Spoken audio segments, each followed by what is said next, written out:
Good morning students. हमारा आज का टॉपिक है इक्विपोटेंशियल सरफेसेस, यानी कि ऐसे सरफेसेस जिसके ऊपर पोटेंशियल कैसा हो, इक्वल हर जगह पे। तो डेफिनेशन बनती है a surface at which potential is same everywhere. एक ऐसा सरफेस जिसके हर जगह पे पोटेंशियल कैसा हो, सेम हो, ऐसे सरफेसेस को बोलते हैं हम इक्विपोटेंशियल सरफेस। मान लेते हैं कि हमारे पास एक पॉजिटिव चार्ज है ये, और इस पॉजिटिव चार्ज से ये इलेक्ट्रिक लाइंस ऑफ फोर्सेस बाहर निकल रही हैं, और हम इसके चारों तरफ कहीं पे एक सर्कल ड्रॉ कर देते हैं। मैं इससे एक सेम डिस्टेंस पे एक सर्कल ड्रॉ कर देता हूँ, ऐसे एक और सर्कल ड्रॉ कर देता हूँ ऐसे।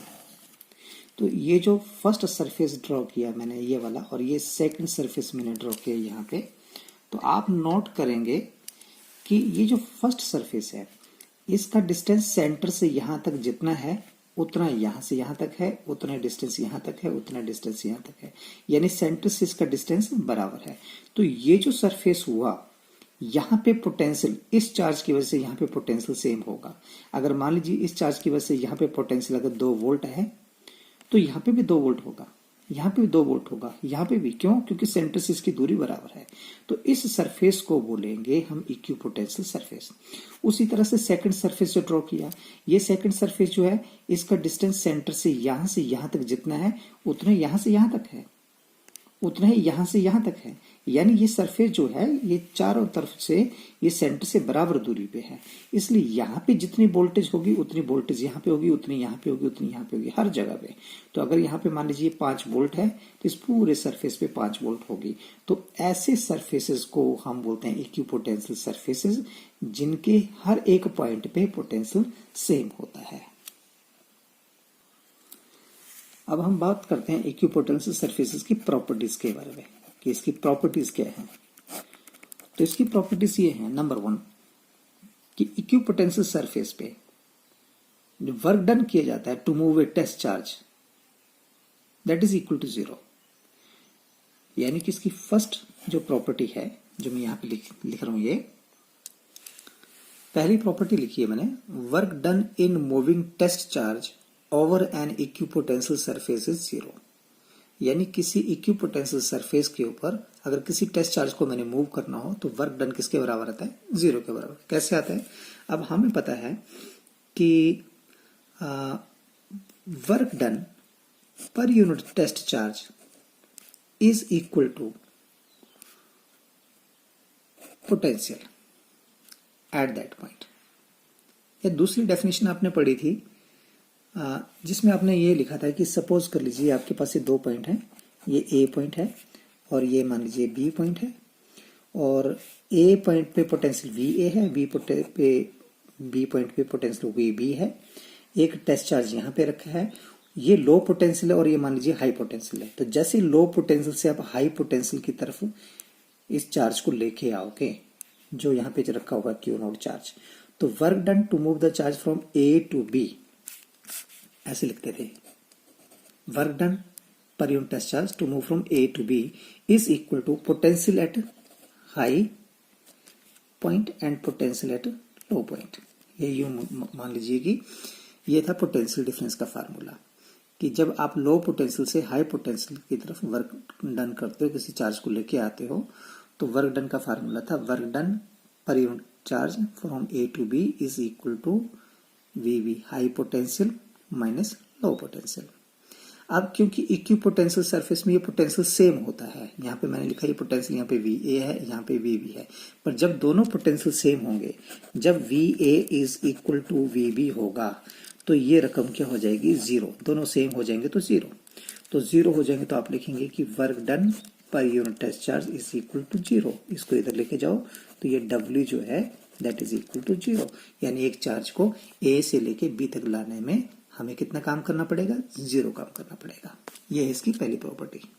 इसकी दूसरी प्रॉपर्टी है equipotential surfaces do not intersect each other.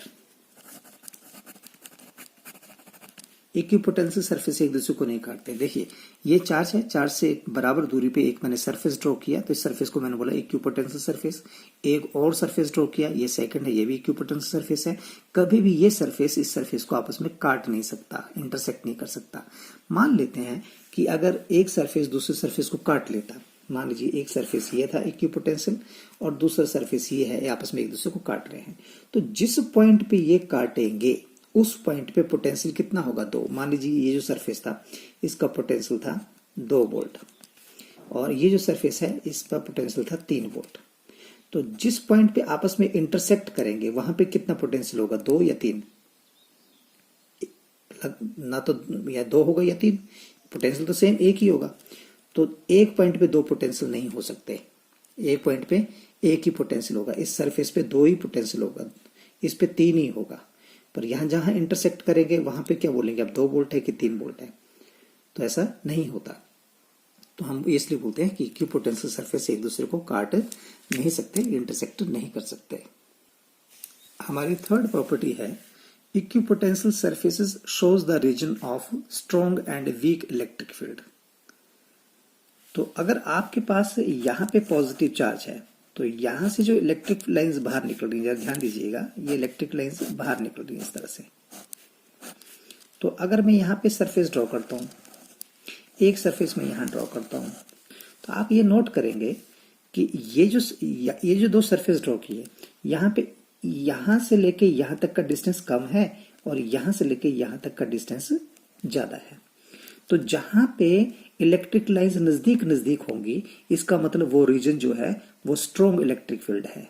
जहां पे इलेक्ट्रिक लाइंस के बीच में डिस्टेंस ज्यादा होगा वो वीक होगा। जैसे इसको और आगे चला जाएगा, इस तरह से सर्कल ड्रॉ करते चले जाए हमें से, तो आप नोट करेंगे कि ये जो डिस्टेंस है 2 पॉइंट के बीच में ये बढ़ता चला गया।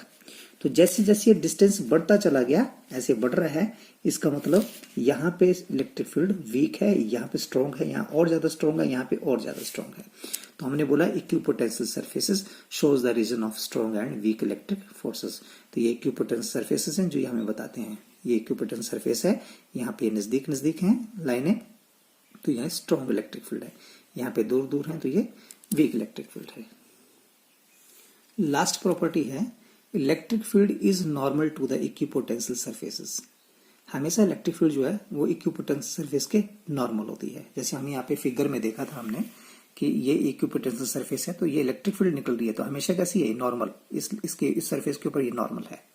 यहाँ देखिए ये नॉर्मल है 90 डिग्री पे, इस सरफेस भी ये 90 डिग्री है, इधर भी ये 90 डिग्री पे है। तो इक्विपोटेंशियल सरफेस पे इलेक्ट्रिक फील्ड हमेशा कैसी होती है? नॉर्मल। जैसे इलेक्ट्रिक फील्ड बाहर निकलेगी तो यहाँ पे क्या है? 90 डिग्री का एंगल बना रही है, इसके ऊपर हमेशा नॉर्मल होती है। अब इसको प्रूव कैसे करना है? तो यहाँ देखें कि मान लेते हैं कि हमारे पास ये सरफेस है और सरफेस में यहाँ पे ए पॉइंट पे आपने कोई चार्ज रखा हुआ है, टेस्ट चार्ज क्यू नॉट रखा है और उसको आपने बी पॉइंट पे लेके आना है। तो ए से लेके बी तक आप लाएंगे तो आपको वर्क डन करना पड़ेगा। तो आप वर्क डन कैसे निकालते हो? तो आपको पता है, यहाँ पे आप लिख सकते हो work done, small work done लिखते चाहे, small work done is equal to force into displacement. तो यहाँ लिखोगे आप फोर्स इनटू डिस्प्लेसमेंट। डिस्प्लेसमेंट कितनी है? dl। अच्छा यहाँ पे फोर्स कितनी लगेगी? तो आपको पता है कि अगर किसी सरफेस पे इलेक्ट्रिक फील्ड अगर E हो और टेस्ट चार्ज वहां पे Q नोड रखा हो तो फोर्स लगती है Q नोड इंटू E। ये हमने पढ़ा हुआ है। इलेक्ट्रिक फील्ड का फार्मूला था फोर्स पर यूनिट चार्ज, तो वहां से फोर्स का फार्मूला था Q इंटू E। तो अगर यहाँ पे हमें ये नहीं पता इलेक्ट्रिक फील्ड कहाँ ऊपर की तरफ है, किस साइड है, पर हमने बोला इलेक्ट्रिक फील्ड यहाँ पे E है तो फोर्स कितनी लगेगी? Q not E।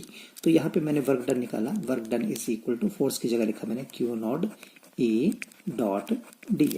ये वैसे लिखना था, ठीक है। अब आप देखें Q नोड को उठा के मैं इधर ले आया तो ये वर्क डन पर unit test charge is equal to E dot dl।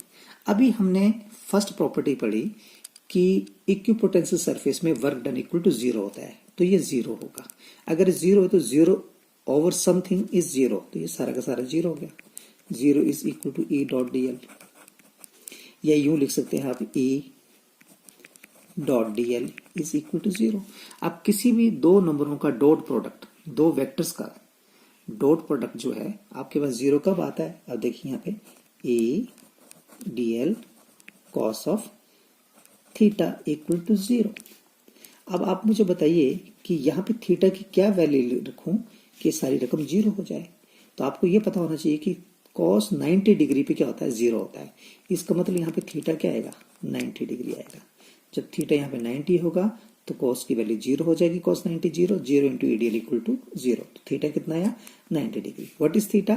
Theta is the angle between the electric field and distance. तो यहाँ पे डिस्टेंस कहाँ है, ये। तो इस डिस्टेंस और इलेक्ट्रिक फील्ड के बीच में एंगल कितना बोला, 90 डिग्री। तो इसका मतलब इलेक्ट्रिक फील्ड की डायरेक्शन कहाँ होगी, ऊपर की तरफ, इसलिए यहाँ पे 90 डिग्री का एंगल होगा। तो ये ऊपर की तरफ इलेक्ट्रिक फील्ड है और इस तरफ डिस्टेंस है, इसमें हमेशा 90 डिग्री का एंगल होता है। यही हमने प्रॉपर्टी बोली, electric field is normal to the equipotential surface. ये इक्विपोटेंशियल सरफेस की हमेशा नॉर्मल होती है इलेक्ट्रिक फील्ड। अब नेक्स्ट टॉपिक इसी में आता है कि draw equipotential surfaces. Equipotential surface draw करो। तो इसके लिए नंबर 1 है फॉर यूनिफॉर्म इलेक्ट्रिक फील्ड। अगर इलेक्ट्रिक फील्ड यूनिफॉर्म होगी तो इक्विपोटेंशियल सरफेस आप कैसे ड्रॉ करोगे। तो मान लेते हैं कि ये इस डायरेक्शन में यूनिफॉर्म इलेक्ट्रिक फील्ड है। यूनिफॉर्म का मतलब क्या हुआ कि इन लाइंस के बीच में आपस में बराबर दूरी होगी। तो इधर ये इलेक्ट्रिक फील्ड जो है इस डायरेक्शन में है इलेक्ट्रिक फील्ड, और यहाँ से कोई इस साइड कोई पॉजिटिव चार्ज रखा हुआ था, वहां से रेज निकल रही है और ऐसे चल रही है यूनिफॉर्म। तो यूनिफॉर्म इलेक्ट्रिक फील्ड है ये। अब यूनिफॉर्म इलेक्ट्रिक फील्ड में आपने ड्रॉ करना है इक्विपोटेंशियल सरफेस। तो आप यहाँ पे एक सरफेस ड्रॉ करते हैं, देखिए ऐसे करके। एक आप यहाँ पे ड्रॉ करते हैं, मान लीजिए एक और आगे आप ड्रॉ कर दीजिए। तो आपके पास ये 3 सरफेस ड्रॉ कर दिए, फर्स्ट, सेकंड और थर्ड। तो यहां से जब पीछे से इलेक्ट्रिक फील्ड आ रही है तो ये जो फर्स्ट सरफेस है यहाँ पे मान लीजिए पोटेंशियल V1 है, तो इसके पूरे सरफेस पे पोटेंशियल V1 होगा। This is equipotential surface. क्यों? क्योंकि जहां से रेज आ रही है वहां से लेके सरफेस का डिस्टेंस हर पॉइंट पे सेम है। उसके बाद आगे वाला ये जो सरफेस है इसकी दूरी भी वहां से क्या होगी, सेम। यहां से बराबर डिस्टेंस है, ये बराबर डिस्टेंस। अगर इसका पोटेंशियल V2 है तो इसके पूरे सरफेस पे पोटेंशियल V2 होगा। उसी तरह से थर्ड सरफेस पे अगर पोटेंशियल V3 है तो पूरे सरफेस पे पोटेंशियल सेम होगा। तो इनको बोलते हैं आप कि यूनिफॉर्म अगर इलेक्ट्रिक फील्ड है तो उस तरह तब आपके पास हम इक्विपोटेंशियल सरफेस जो है इस तरह से ड्रॉ करेंगे। दूसरा इसमें for an isolated point charge. Isolated का मतलब है कि आपके पास एक छोटा सा पॉइंट चार्ज है, ये पॉजिटिव चार्ज। अब ये पॉजिटिव चार्ज है, अब ये बोलते कि एक आइसोलेटेड अकेला ये पॉजिटिव चार्ज है। तो अब आप ड्रॉ करेंगे इक्विपोटेंशियल सरफेस, तो कैसे ड्रॉ करेंगे? तो इसको आप समझ लीजिए गेंद की तरह, ये बॉल की तरह है। तो बॉल की तरह है तो हम इसके चारों तरफ ड्रॉ करना चाहते हैं एक सरफेस जो इससे बराबर दूरी पे हो। तो हम क्या करेंगे, हम इसकी चारों तरफ एक सरफेस ड्रॉ करेंगे। कैसा? स्फेरिकल। अब ये समझ लीजिए कि गेंद है छोटा सा, तो इसके चारों तरफ मैं कैसे एक पूरा फुटबॉल की तरह, इस तरह से मैंने फुटबॉल की तरह एक सरफेस ड्रॉ कर दिया। अब इसके सेंटर से फुटबॉल के सरफेस पे चाहे इधर जाओ चाहे इधर जाओ, चाहे इस साइड कहीं भी देखो, डायरेक्शन डिस्टेंस जो होगा क्या होगा, बराबर होगा। यहाँ से यहाँ का, यहाँ से यहाँ का डिस्टेंस बराबर होगा, फुटबॉल के सेंटर से यहाँ तक का डिस्टेंस। तो ये जो सरफेस ड्रॉ किया इसको हम बोलेंगे इक्विपोटेंशियल सरफेस, क्योंकि यहाँ से बराबर दूरी है तो जितना पोटेंशियल इधर है उतना पोटेंशियल इधर है, उतना पोटेंशियल इधर है। तो इस सरफेस को आप बोलते हैं स्फेरिकल सरफेस। ये स्फेरिकल सरफेस है इक्विपोटेंशियल सरफेस। किसका? पॉइंट चार्ज के लिए। उसके बाद हमारे पास तीसरा पॉइंट है for a system of 2 point charges. For a system of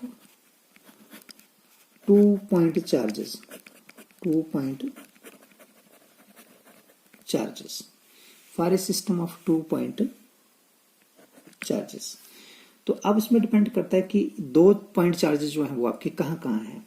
अगर एक पॉजिटिव चार्ज इधर रखा हुआ है, एक पॉजिटिव चार्ज इधर रखा हुआ है, तो जाहिर सी बात है यहां से जो रेज निकलेंगी पॉजिटिव एक दूसरे को रिपेल करती हैं।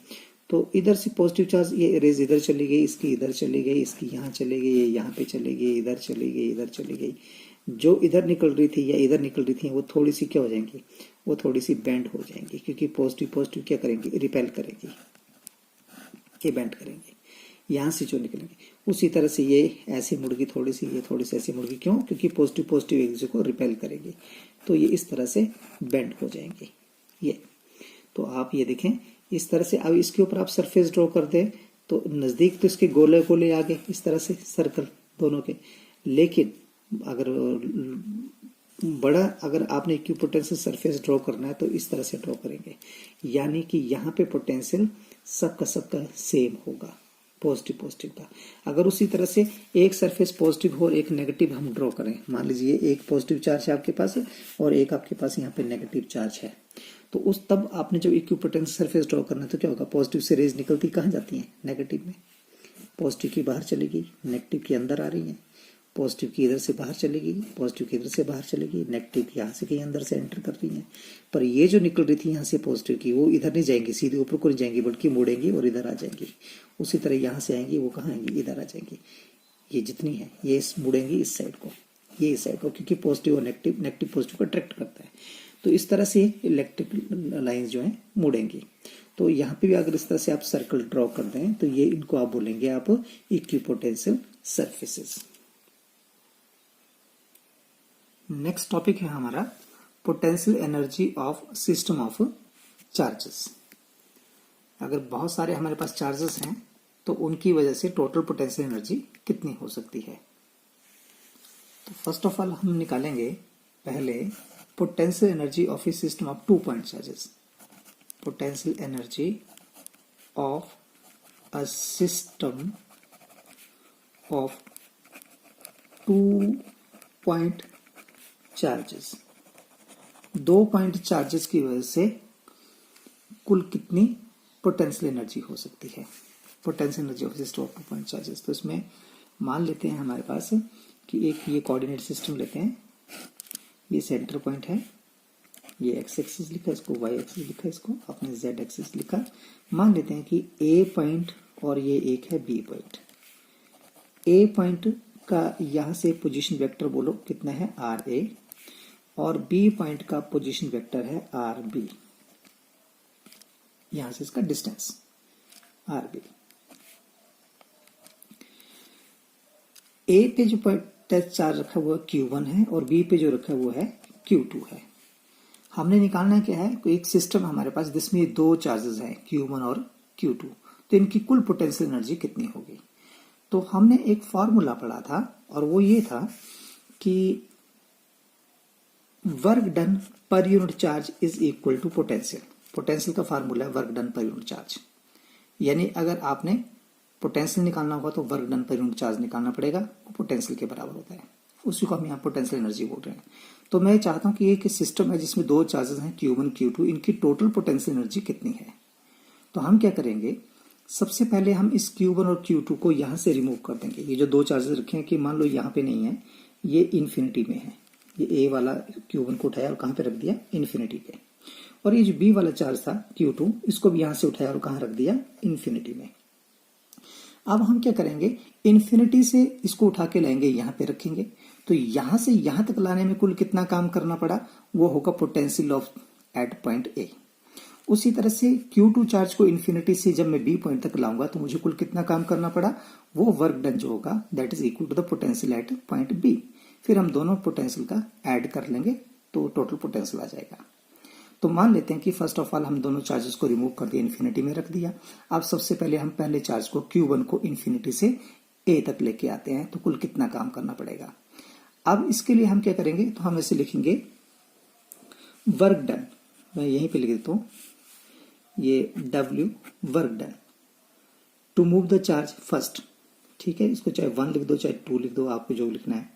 ठीक है, तो जब इस वर्क डन किया पहले चार्ज को कहां से कहां लाने के लिए, इन्फिनिटी से ए तक लाने के लिए, तो कुल कितना काम करना पड़ा। तो आपको वर्क डन का फार्मूला क्या है, यहाँ पे पोटेंशियल इंटू चार्ज। यहां से देखें वर्क डन का फार्मूला क्या है, पोटेंशियल इंटू चार्ज। तो work done is equal to charge into potential. अब यहां पे देखें चार्ज कितना है, Q1, तो मैं लिख दिया Q1। पोटेंशियल कितना है यहाँ पे, हमें नहीं पता, क्योंकि आपको पता है वर्क डन कब होता है, जब यहाँ पे आपको कोई रोकता है, कोई धक्का दे रहा है और आप जबरदस्ती उसको ऊपर तक लेके आते हो। मैंने कल परसों जो वीडियो डाले थे उनमें मैंने बात की थी कि आप दरिया में पानी में हैं और पानी जिस डायरेक्शन में चल रहा है उस डायरेक्शन में कोई चीज आती है तैरती हुई तो सीधी नीचे चली आएगी, उसको तैरने की जरूरत नहीं है।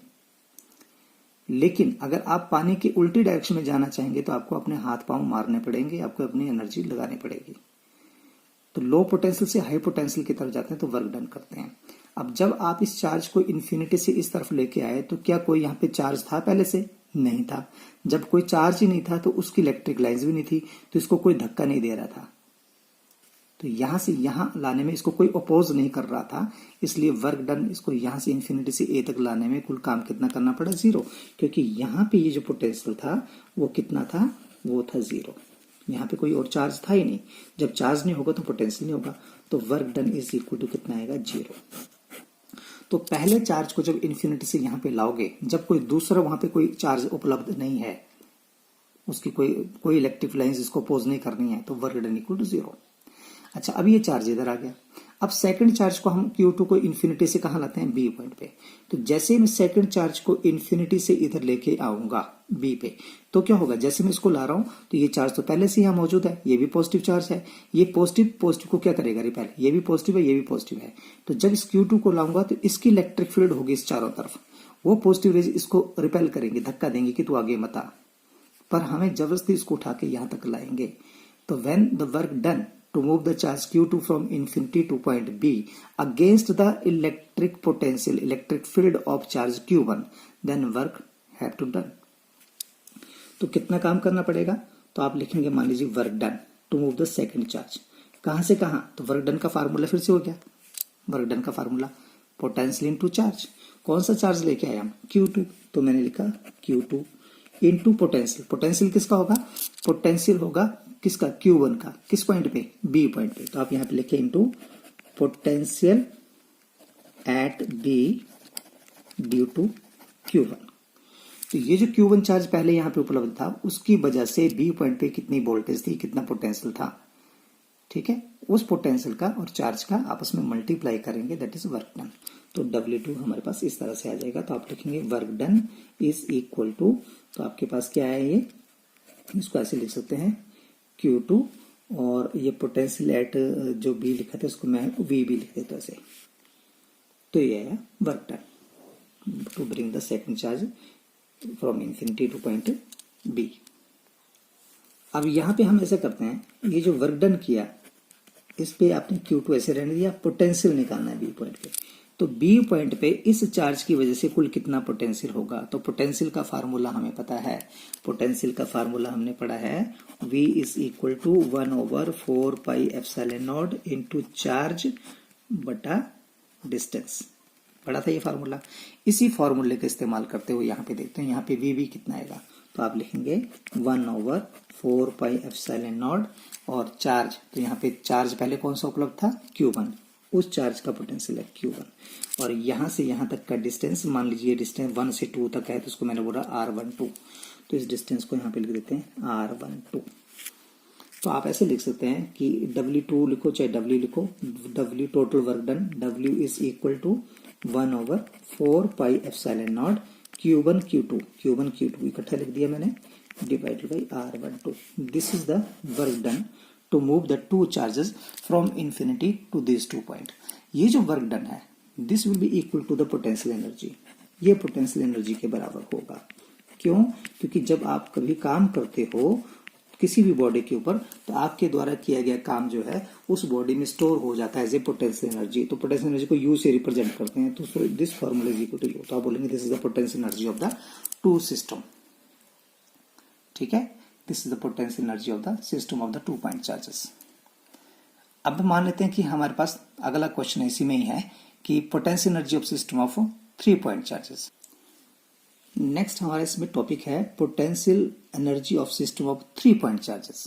3 पॉइंट चार्जेस हैं, ए पे ला रहे हैं हम Q1 को, बी पे ला रहे हैं Q2 को, और सी पॉइंट पे ला रहे हैं हम Q3 को। तो 3 पॉइंट चार्जेस हमारे पास Q1, Q2 और Q3। ये एक सिस्टम है जो 3 चार्जेस से मिलकर बना हुआ है। तो इनकी टोटल पोटेंशियल एनर्जी निकालनी है। एनर्जी निकालने का एक ही तरीका है कि पहले तीनों को कहां ले आओ? इन्फिनिटी में ले आओ। इन्फिनिटी से यहां लाने में कुल कितना काम करना पड़ता है उसको हम पोटेंशियल एनर्जी बोलते हैं। तीनों की पोटेंशियल एनर्जी जमा कर लीजिए, टोटल पोटेंशियल एनर्जी आ जाएगी। तो मान लेते हैं कि सबसे पहले हमने Q1, Q2, Q3 तीनों को हमने कहाँ रख दिया, इन्फिनिटी में रख दिया, कहीं दूर इन्फिनिटी में रख दिया। सबसे पहले हमें क्या करना पड़ेगा, Q1 चार्ज को इन्फिनिटी से कहाँ लाना है, A पे। तो जब हम Q1 चार्ज को इन्फिनिटी से A पॉइंट पे लाएंगे तो यहाँ पे कोई और दूसरा चार्ज नहीं होगा। जब कोई और दूसरा चार्ज नहीं होगा तो इसको रिपेल करने वाला कोई नहीं होगा, ये सीधा पहुंच जाएगा यहाँ पे। जब इसको कोई रिपेल नहीं करेगा तो वर्क डन क्या होगा, 0। हमने पता है कि वर्क डन तभी करना पड़ता है जब आपको कोई रोकता है और आप जबरदस्ती आते हो। तो यहाँ इसको रोकने वाला कोई नहीं है, धक्का देने वाला कोई नहीं है। तो work done to move the first charge is equal to 0। तो Q1 चार्ज को लाने के लिए जो वर्क डन करना पड़ा W1 that is equal to 0, पहला। दूसरा चार्ज, आप दूसरे चार्ज को लेके आए, कौन सा दूसरा चार्ज, Q2। जब Q2 को इन्फिनिटी से आप यहां तक लाना चाहेंगे तो आपने काम किया, क्यों, क्योंकि चार्ज Q1 पहले से वहां पे मौजूद था। तो आप इसको ऐसे लिखेंगे, work done to move the second charge when first was present there. Second charge को जब इन्फिनिटी से आप यहां पे लेके आए, Q2 को यहां पे लेके आए, तो Q1 पहले से यहां पे मौजूद था, उसने इसको रिपेल कर किया, धक्का दिया कि तू मत आ, लेकिन आप तब भी इसे उठा के यहां पे लेके आए। तो आपने कुल कितना काम किया, जब इसको यहां से उठा के लाए तो आपने अभी फार्मूला निकाला ये वर्क डन का। जब सेकंड चार्ज को लाते हैं, जब फर्स्ट वहां पे पहले से मौजूद होता है, तो फार्मूला यहीं से लिख देंगे 1/4πε0 into Q1 Q2 divide by R12। बिल्कुल सेम वैसे जैसे पहले किया था कि फर्स्ट चार्ज में वर्क डन 0 हुआ, लेकिन जब सेकंड चार्ज को लेके आए तो फर्स्ट वहां पे मौजूद था। और मान लेते हैं कि फर्स्ट से सेकंड की दूरी जो है ये R12 है, ये जो डिस्टेंस है ये R12 है। तो जब सेकंड को यहाँ पे उठा के लाए तो वर्क डन किसके बराबर होगा, वर्क डन आपको पता फार्मूला चार्ज इंटू पोटेंशियल। तो चार्ज कौन से लेके आए, Q2, और पोटेंशियल किसका था, पहले वाले का। फार्मूला क्या, 1/4πε0 Q1/R, ये पोटेंशियल का फार्मूला था। तो ये वर्क डन हो गया। उसी तरह से अब आप क्या करेंगे, थर्ड को लेके आएंगे, ये Q3 को, ये इन्फिनिटी से जब यहां तक लेके आएंगे तो क्या होगा, अब नो वर्क डन। अब देखें ध्यान से कि जब थर्ड आप Q3 को इन्फिनिटी से लेके आएंगे तो यहाँ पे दो चार्ज पहले से मौजूद हैं, Q1 भी और Q2 भी, दोनों की इलेक्ट्रिक फील्ड इसको क्या करेंगे, रिपेल करेंगे। तो work done to move the charge Q3 from infinity to point C against the electrostatic force of charge Q1 की जो फोर्स लग रही है उसके अगेंस्ट जब आप काम करते हैं तो कितना काम करना पड़ेगा, तो आप लिखेंगे W13। तीसरे को ला रहे हैं किसके अगेंस्ट, मान लीजिए ये सेकंड नहीं है हमारे पास, सिर्फ एक ही है, तो तीसरे को यहाँ पे ला रहे हैं, पहला यहाँ मौजूद है, तो कितना वर्क करना पड़ा, तो हमने लिखा work done to bring third when first was present there. तो कितना आएगा, फिर से यही फॉर्मूला 1/4πε0, और यहाँ पे इसको लेके आ रहे हैं Q3 को, किसके अगेंस्ट, Q1। तो पोटेंशियल ऑफ द फर्स्ट, पहले का पोटेंशियल कितना होगा, Q1 डिवाइड बाय डिस्टेंस, ठीक है।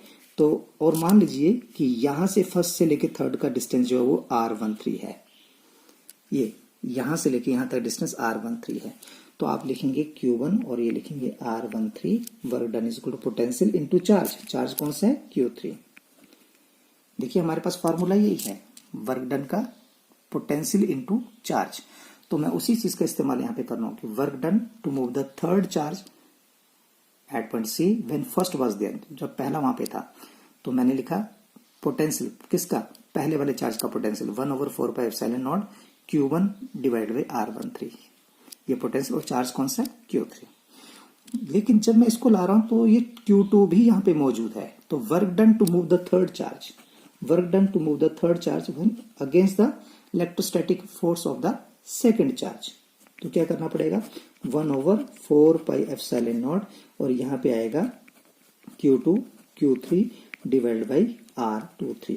देखिए यहाँ पे अब थर्ड चार्ज को जब यहाँ पे लेके आए, मान लीजिए Q1 नहीं है, सिर्फ Q2 उपलब्ध है, यहाँ पे हमारे पास है, Q2 इसको अपोज कर रहा है, और उस टाइम पे मान लेते हैं Q2 से Q3 की दूरी जो है वो कितनी है, R23 है। तो वर्क डन का फार्मूला पोटेंशियल इंटू चार्ज, तो पोटेंशियल किसका, Q2 का पोटेंशियल यहाँ पे कितना होगा, तो यहाँ से यहाँ की दूरी R23, पोटेंशियल का formula 1/4πε0 Q2 divided by R, charge जो है Q2 divided by distance R23, और चार्ज यहाँ से किसको उठा के ला रहे हैं, Q3 को उठा के ला रहे हैं, तो मैंने ये Q3 लिख दिया। अब टोटल वर्क डन कितना किया, तीनों चार्जेस को यहाँ पे लाने के लिए कुल कितना काम करना पड़ा, तो तीनों को आप ऐड कर लोगे। तीनों को ऐड करोगे तो आपके पास क्या आएगा, आपके पास आएगा total work done is equal to, सबको प्लस कर लो तो ये कॉमन है, इनको मैंने बाहर निकाल दिया 1/4 पाई एप्सिलॉन नॉट, और अंदर बच गया Q1 Q2 divided by R12 plus Q1 Q3 divided by R13 plus Q2 Q3 divided by R23। ये जो टोटल वर्क डन होता है इसी को हम बोलते हैं पोटेंशियल एनर्जी। सो W ये लिखना पड़ेगा, this total work done will store as a potential energy in the system. तो फिर ये किसके बराबर रहेगा, W को U के बराबर लिख दीजिए, बाकी ये सेम वैसे का वैसे ही उतार के लिख दीजिए। तो ये आपके पास आ गया, this is the total potential energy of the system of 3 charges. जो 3 चार्जेस हैं हमारे पास उनकी टोटल, सेम ऐसे लिखना, इसको W की जगह U लिख देना।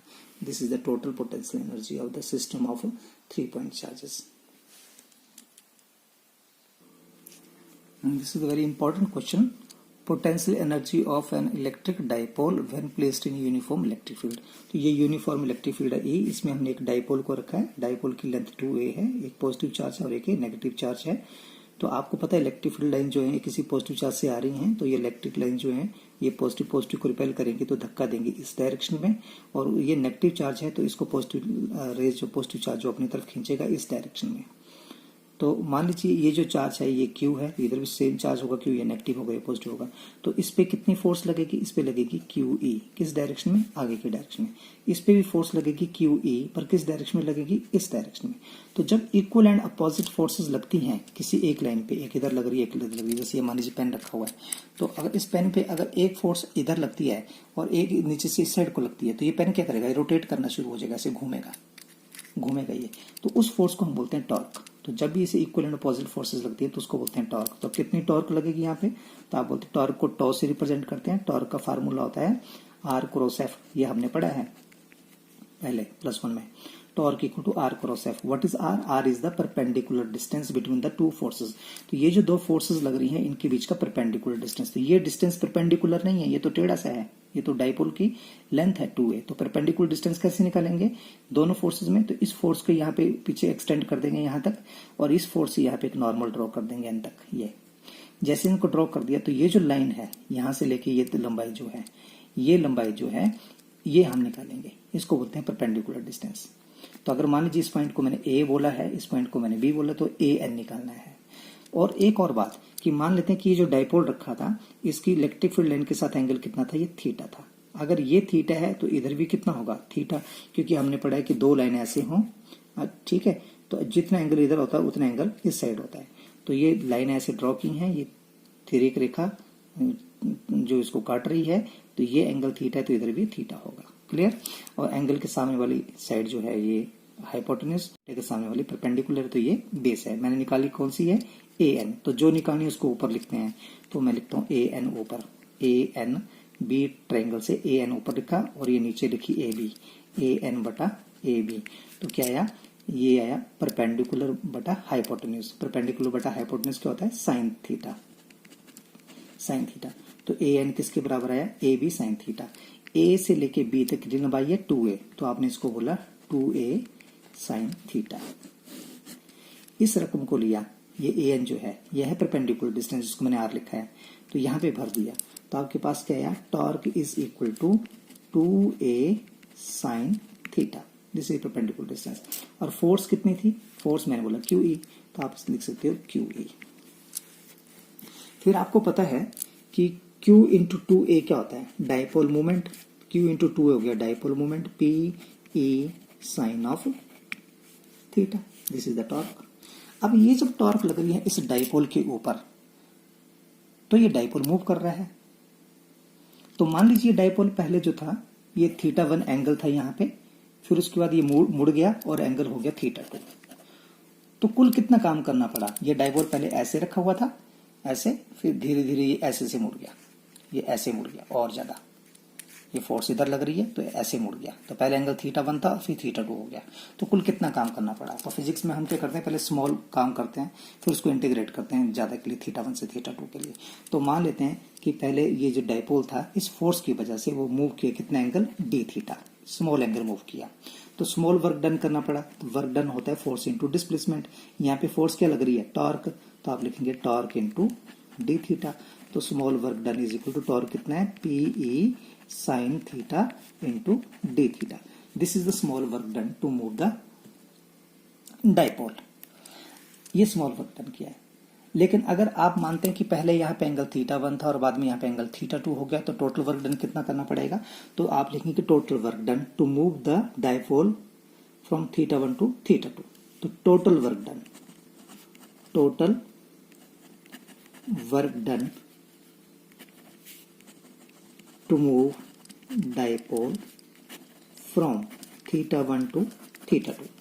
तो आप इस इक्वेशन को, ये जो इक्वेशन आपके पास निकली है, इसको इंटीग्रेट कर देंगे, लिखेंगे dw और यहाँ पे लिखेंगे इस तरह से θ1 से θ2, इधर लिखेंगे थीटा क्योंकि इस तरफ नहीं है थीटा, यहाँ पे है तो इसके साथ लिखेंगे PE sine theta into d θ। d इससे कैंसिल हो गया, this is the total work done. PE बाहर निकाल लीजिए, साइन थीटा अंदर रह गई है, θ1 से θ2 और ये अंदर रह गया साइन थीटा इंटू d θ। अब ये लिखा W is equal to PE। ये जो इंटीग्रेशन है साइन थीटा का इंटीग्रेशन होता है माइनस कॉस थीटा, तो मैंने यहाँ पे हटा के ऐसे सीधे लिख दिया माइनस कॉस थीटा, ये फार्मूला है बेटा। तो साइन थीटा का इंटीग्रेशन माइनस कॉस थीटा, और ये जो इनकी लिमिट थी इंटीग्रेशन की वो यहाँ पे लिखते हैं θ1 और ये θ2। फिर वर्क डन किसके बराबर आया? PE, और यहाँ पे पहले θ2 भरेंगे तो आप लिखेंगे माइनस कॉस θ2, फिर खुद से माइनस लगाते हैं, फिर लिखते हैं θ1, फिर से θ1 भरेंगे तो माइनस कॉस θ1, तो माइनस माइनस हो जाएगा प्लस, ये लिखेंगे कॉस θ1। आप इसको लिख सकते हैं W is equal to PE, और यहाँ पे पहले प्लस वाली रकम लिख लेते हैं प्लस कॉस θ1, फिर माइनस वाली लिख देते हैं cos θ2। So this is the work done, ठीक है। अब मान लेते हैं कि जब आपने शुरू में डाइपोल जो रखा था, यहाँ पे जब डाइपोल आपने रखा था तो वो टेढ़ा नहीं रखा था, बिल्कुल सीधा रखा था ऐसे करके। तो जब सीधा रखते, अगर इसको यहाँ पे सीधा रखते आप ऐसे करके, तो ये एंगल कितना होना था? 90 डिग्री। तो मान लेते हैं शुरू में एंगल था इसका 90 डिग्री और बाद में ये मूव किया था एंगल हो गया इसका थीटा। तो मान लेते हैं कि स्टार्टिंग में जो एंगल θ1 है, ये जो θ1 है ये है 90 डिग्री और ये θ2 किसके बराबर है? थीटा के बराबर। तो ये इक्वेशन किसके बराबर बन जाएगी? तो इसको यहीं पे लिख देते हैं। तो ये लिखता है work done is equal to PE, और यहाँ पे क्या लिखा? Cos when θ1 equal to 90 degree, तो ये 90 लिख दिया, एंड θ2 इक्वल टू थीटा, तो इसको लिख दिया मैंने कॉस थीटा। अब कॉस 90 जो है वो आपके पास क्या होता है? 0, तो ये रकम 0 होगी, तो आपके पास है W is equal to minus PE cos of theta. ये तो 0 हो गया तो ये माइनस कॉस थीटा आ गया। फिर आप इसको लिख सकते हैं W is equal to PE cos theta को आप लिख सकते हैं माइनस, ऐसे रहने दिया, और PE कॉस थीटा को आप लिख सकते हैं vector P dot vector E, ठीक है। ये जो वर्क डन किया this is equal to the potential energy. तो इससे हम W वर्क डन को U के बराबर लिख सकते हैं। तो इसको मैं यहाँ पे लिख दूं अगर, तो U इज इक्वल टू, ये W किसके बराबर आया? U is equal to minus P dot E के बराबर। This is the potential energy stored in the dipole when dipole is placed in uniform electric field. Uniform electric field में जब भी dipole को रखते हैं तो ये पोटेंशियल एनर्जी उसमें स्टोर हो जाती है, U is equal to minus P dot E। और ये एक फार्मूला ये जो इसमें हमने पहले लिखा माइनस PE कॉस थीटा, इसका इस्तेमाल भी कर सकते हैं यहाँ पे, U is equal to minus PE cos theta भी बोल सकते हैं।